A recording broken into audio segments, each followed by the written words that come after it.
evangelical friends to think that way, because you look at the life of Jesus, it was a life of selflessness. It was laying his life down for others. It wasn't kind of saying, I've got the answer and you don't. It was like caring for people. And you look at the whole New Testament narrative, and I think of when, I'm going to shut up after this and let you really hold forth. But I'm going to shut up on this last one. But I love when I was reading the book of Acts in the New Testament, where Paul came to Athens. And I thought, this is so cool what he did. Here were the Athenian people who were obviously loved philosophic dispute, and they were very religious people. And instead of coming into town and saying, everybody, I've got the truth. You're all losers. Come follow me. He didn't say that. He said, you've been worshiping 13 gods, the sun, the moon, all these things. And there's one God that's an unknown God. I'm here to tell you about that one. But he was respectful about their commitment to their belief system, their faith. And I guess what I long to see on my side are people that are followers of Christ that really recapture a pretty powerful notion all through the Old and New Testament. For God so loved the world. I mean, he gave his life so that people could live. And I feel like so much of it is we're berating others and doing things. So I'm back to that thing. I love the theme in the Old and New Testament, the great commandment. When the lawyer came up to Jesus and said, what's the great commandment? He said, it's to love God with your heart, soul, strength, and mind. That's something I think we can all agree on. But what's interesting about that, it isn't that I'm supposed to get you to love God. I'm supposed to love God. When I am focused on myself, there's a humility there that changes everything. Here's the most humble man I've met over here, Aman Majid. He's my leader. But it strikes me that when we do that, when we humble ourselves, then we're open to people and ideas and things. When we're arrogant and stiff-necked, I think that's when we get into trouble. So I think, at least in my faith, I want to recapture the notion of God so loved the world. He didn't say just loving Christians or Jews. It's every person, every place. Just we're supposed to love with abandon and selflessness. And the other is the humility to say, I've got to change. I've got to change today. And that is powerful in little and big ways. It says in this, and I think it's in the Psalms, isn't it? Pride cometh before a fall. The whole idea of pride gets countries in trouble, the arrogance of certain things that we do in our foreign policy a lot of time. So many times it's driven by hubris and arrogance, and it seems like a great starting point is humility. So anyway, I share that. There's a op-ed piece when we started this thing. Akbar, who loves to get things out in the press all the time, I'm a little bit the opposite on this, but he said, why don't we do an op-ed piece that describes our unique relationship? So we brought one here for you. If you have this kind of describes what we're trying to do with Buxton.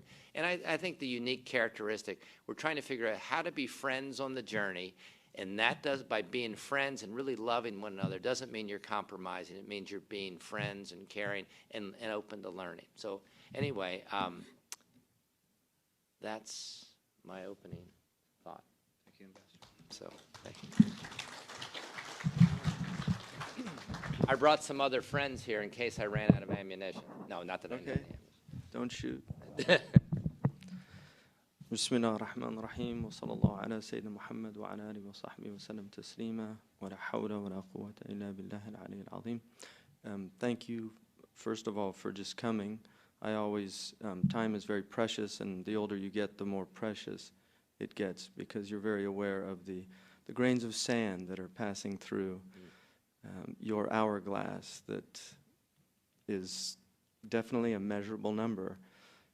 So I'm always very thankful for people that are willing to just come and sit down and listen to what I have to say. One of the teachers of Yemen, Sheikh Abdullah al-Haddad, went to a village, and he was a very renowned scholar. And after the dawn prayer, he came out, and just the whole village came out to greet him. And he stayed and shook every single person's hand. And when they were leaving, his companion said to him, Sheikh Abdullah, they would have been happy if you just gave them all one salam. you didn't have to spend so much time. And he said, the reason that they did that is they thought that I was a good man, and shouldn't I assume the same about them?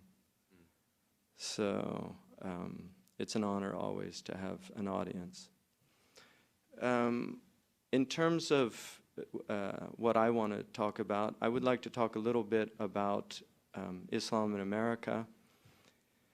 A lot of people aren't aware, many Americans aren't aware, that Islam has always been in America. We Muslims came here with Columbus. There's even some evidence that there were pre-Columbian Muslims here also. But certainly even in De Soto, a picture that hangs here in Washington, D.C., in De Soto's discovery of the Mississippi, the picture has a Muslim in the actual painting, just to indicate the presence of Muslims. We tend to forget that Spain was Muslim for almost 800 years, and there were Muslims in Spain. The Inquisition officially closed in the 19th century, and there were Muslims that were actually prosecuted in Spain up to the late 18th century in the Al-Bukharas Mountains. So Islam has been a European phenomenon, and it's certainly been an American phenomenon. The most recent studies indicate that probably around 1/5 of the slaves that were brought to the Americas were Muslim at certain periods of history. Sylviane Diouf, who wrote Servants of Allah, indicates that she believes that there were probably about 3 million Muslims. George Washington, in a letter that he wrote to one of his I guess he was a gopher, really. He wanted him to purchase some slaves off a boat that had arrived. And he said they may be Christians, Mohammedans. He said Mohammedans first, which William James would have considered significant. He said Mohammedans, Christians, atheists, as long as they have a good countenance and good character. So he was an equal opportunity slaver. But I thought it was interesting that he said Mohammedans, because we know that there were Muslim slaves here. They were often educated. The Prince is going to air this year on PBS, I think in February, about a Muslim slave narrative. He ended up meeting the President of the United States and had an extraordinary experience in the U.S. and ended up going back. There were several Muslim slaves who were so articulate and well-educated, they ended up finagling their way back to their homelands. One of them, Suleiman bin Ayyub, who learned English in about 3 months, and he was a trained theologian, and they were so surprised at his arguments of why God was not 3 as opposed to 1, that the Unitarians actually started having him go and give lectures to the Trinitarian Christians. So he ended up going back to England, and he was a parlor star for a while, and then he went back to his native Senegal. So you have, I'll just acknowledge the Honorable Congressman. Do you want to? Well, I don't want to stop you in the middle of a sentence. Assalamu alaikum. Ahlan wa sahlan. Welcome. Thank you for coming to this most important discussion. You know, on the Hill, it's rare that a day goes by that there's something, that there's not something in the either the Hill or the Washington Post or some other media talking about the Muslim world and its relationship to the United States, issues around security, things like this. In fact, it's all too common of a subject, and yet it feels that we don't have a firmer grasp on the subject matters we should have.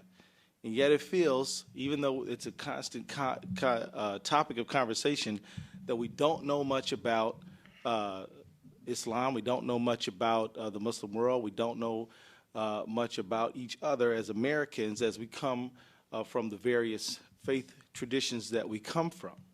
And yet we see people trying to make steps toward goodwill. During this last Ramadan season, we had a very I think we had a good representation of the Muslim community. We had several iftar events here on Capitol Hill, also at the White House and in Pentagon, and also the House for the first time passed a resolution recognizing and commemorating Ramadan itself. And still, if I may just inject a note of realism, that's allowed, right? We have seen members of Congress make comments like there's too many mosques in America. And we have seen things said of that nature and worse. And so while not trying to sort of bring us down, we all want to stay positive. I don't think I think in order to have a productive and fruitful conversation, we ought to talk about some of the real issues too. And so with that, I want to return the microphone back to Sheikh Hamza Yusuf and apologize for being late. I do have an excuse. We were in the middle of votes. And that fundamentally is my job around here, so I had to do that. But again, thank you all for coming. Welcome to you all, and I'll return the microphone back. Well, I'm sure the good people of your district in Minnesota will be happy that they have a congressman that actually does show up and vote. So. My family's from Minnesota as well. I don't know if you knew that. My father was born in Duluth. Yeah. And Chisholm, Minnesota is named after my great-grandfather. Yeah, he founded that city. So. Well, that's the Iron Range. He was an iron ore kind of, he owned most of the Iron Range, yeah. Well, if I could just add one point before you continue. Okay. The Iron Range in Minnesota is notorious for producing some of the scrappiest, toughest people in Minnesota, so I'm not surprised that the Sheikh comes from there. I just have to get in on this. I went to a Vikings game once. Okay. So, what can I say?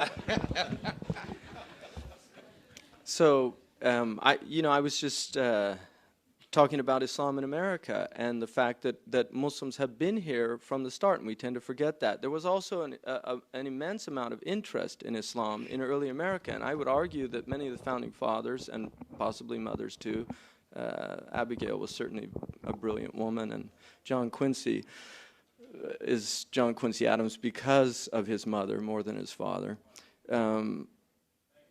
They had the Quran in their libraries, the Sale Quran, which I have an original copy. If they wouldn't have let you use it, I would have let you borrow mine. It's the same year, 1734. Sale Quran is actually a reasonably good Quran.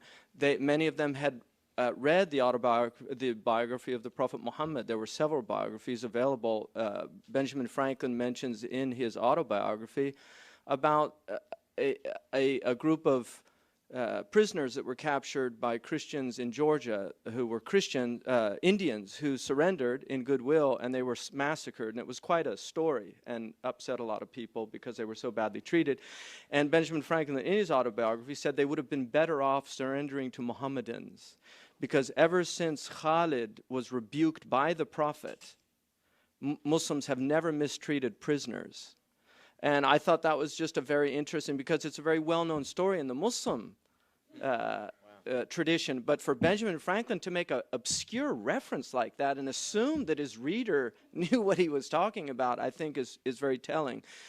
George Bush, the Reverend George Bush, who is a direct ascendant of the current president, wrote a biography of the Prophet. Unfortunately, rather mediocre and not very accurate, but nonetheless. So George Bush, and that's his name, did write one. There were also a lot of plays. Many of the Christian abolitionists used white slavery in the Muslim world as a case against slavery here, that on the one hand we attack the Mohammedans and accuse them of capturing Americans and enslaving them, and yet we do the same thing. The only crime of the Algerians is that it's not race that is determining the slavery. It's just simply that they're captured.